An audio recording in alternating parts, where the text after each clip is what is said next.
Vamos agora com entrevista aqui no Brasil Agora para falar sobre um termo de ajustamento de conduta da carne, ou também conhecido como TAC da carne, que completa 15 anos esse ano. Foi criado em 2009 com o objetivo de coibir ilícitos na cadeia pecuária da Amazônia e tornou ali os frigoríficos corresponsáveis por irregularidades na cadeia de fornecimento, como as fazendas de engorda e de terminação das quais os animais saem para o abate. Então vamos tratar sobre esse ponto que é considerado super importante para a cadeia da produção de carne e a gente vai repercutir esse assunto com o especialista.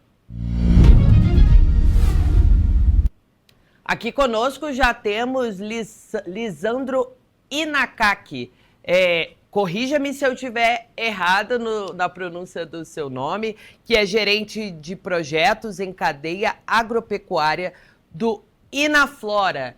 Lisandro, obrigada pela disponibilidade de conversar conosco aqui no Brasil Agora. E eu queria já que você começasse explicando para a gente, 15 anos desse termo de ajustamento de conduta da carne. O que é esse termo? Explica direitinho para quem está nos acompanhando, porque já tem tanto tempo, às vezes a gente nem sabe que existe termos como esse que ajudam no dia a dia. Mais uma vez, bom dia. Bom dia, Yasmin. A pronúncia está certa, Elisângela Nakaki, agradeço. Primeiro, um prazer de estar aqui, poder estar contribuindo aqui com vocês sobre esse tema. O termo de ajustamento de conduta da carne, né, assim como outros termos de ajustamento de conduta, né, eles existem para corrigir algo que não está adequado. Né? Nesse caso, quando a gente fala do termo de ajustamento de conduta da carne, o TAC da carne, foi um processo que foi deflagrado no ano de 2009, após a identificação, né, dessa corresponsabilização de empresas por desmatamento na Amazônia, no qual um processo teve início via a Procuradoria da República no estado do Pará, firmando o termo de ajustamento de conduta com as principais empresas que abatem animais oriundas lá, ou do Amazônia, ou que são oriundas do bioma Amazônia, né, na qual as empresas tiveram que olhar para a sua cadeia de fornecimento e realizar processos de monitoramento, identificar se tem desmatamento, embargo ambiental, se o nome do produtor, do proprietário estava na lista de trabalho escravo, invasão de áreas públicas, entre outras questões foram colocadas, né, inseridas nesse termo de conduta, são cláusulas que as empresas deveriam cumprir. E nesses 15 anos, né, uma série de instrumentos, sistemas foram desenvolvidos, uma capacidade foi instalada para que as empresas conseguissem olhar para a sua cadeia, compreender os seus fornecedores e tomar medidas para evitar o desmatamento na cadeia de consumo. Lisandro, a gente pode dar como exemplo para quem está nos assistindo, de práticas que são consideradas ilegais pelo termo de ajustamento de conduta? Sim, Yasmin. Por exemplo, né, qualquer animal que for adquirido por um frigorífico, ele deve ser oriundo de uma propriedade privada, né, no qual tem a produção pecuária. No caso do desmatamento, né, uma propriedade privada ela tem direito de fazer desmatamento, ou de fazer uma abertura, como se fala, de área dentro daquilo que a lei permite. Porém, para ser feita essa abertura, é necessário ter uma licença, ter uma autorização de supressão da vegetação nativa. Quando não existe essa autorização, o desmatamento, a abertura da área, ela se torna ilegal. Ela pode se tornar um crime quando gera algum dano ambiental. É nesse processo que a ação, né, de conflagrar, de definir que é um ilícito, ela se configura, né, e aí como é que o frigorífico vai fazer essa identificação? Utilizando dados públicos chamados os dados do PRODES, que é um sistema do Instituto Nacional de Pesquisas Espaciais, que desde 88 monitora o desmatamento no bioma Amazônia. Né? Então, utilizando as informações, é possível um frigorífico conhecer a realidade numa propriedade rural e, se tiver um desmatamento, tem que solicitar a autorização do desmatamento. Se não houver essa autorização, a fazenda deve ficar bloqueada. Outra situação é quando você tem uma dita propriedade rural produzindo gado dentro de uma unidade de conservação, né, cujo propósito não é a produção pecuária, o propósito é conservação ambiental. Então, quando flagrantes ou situações dessas são encontradas, é que um frigorífico deve evitar e bloquear a fazenda para não adquirir animais que vêm numa situação de ilícito. Lisandro, aí você está trazendo aí termos e possibilidades quando o frigorífico faz a compra, né, desse gado lá da fazenda.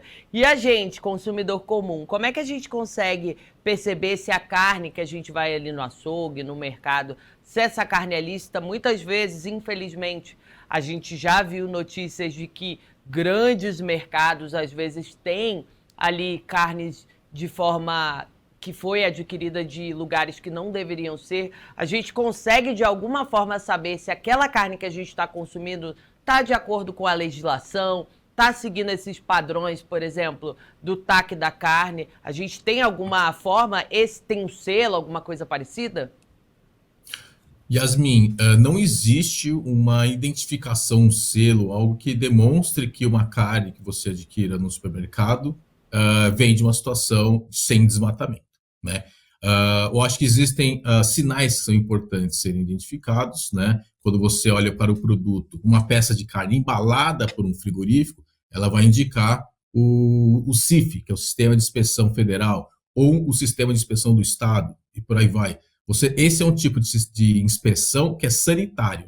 Mas você conhecendo o CIF e lendo a etiqueta, você consegue identificar qual que é a origem daquela carne. Se é uma origem que vem de um estado que está na Amazônia Legal, né, essa empresa, em tese, ela precisa ter um tipo de monitoramento. Para você identificar se tem monitoramento, você teria que entrar nos sites das empresas, fazer uma pesquisa, o que é extremamente complexo e difícil na hora da compra, né? Você não tem algo ali disponível, né? E tem outro fator também, muitas vezes a carne que está no supermercado, você adquire ela no açougue do supermercado, não tem uma embalagem da origem dela. Então nós temos muita dificuldade de fazer identificação. Alguns produtos em algumas empresas do varejo, do atacado, do atacarejo, possuem rastreabilidade desde a origem. Isso é fato, existe. Mas são carnes, são marcas específicas que vão entregar esse adicional e potencialmente vão ser produtos com um valor agregado maior. Eu acho que um exercício que o consumidor pode fazer é entrar nos sites dos varejos, das empresas de varejo, que eles têm o hábito por consumir produtos, carnes, e identificar se existe uma política de compra de carne sem desmatamento. Acho que esse é o papel que o cidadão pode fazer. É isso. Tá aí a dica, né? Porque a gente precisa realmente saber da origem do que a gente está consumindo. A gente há pouco falou aqui no comecinho do jornal sobre a questão das queimadas na Amazônia. Muitas coisas têm consequência, são consequência dessas queimadas e até a questão do gado pode ser uma dessas consequências. Não estou generalizando, mas sim, pode ser uma dessas consequências, né, Lisandro?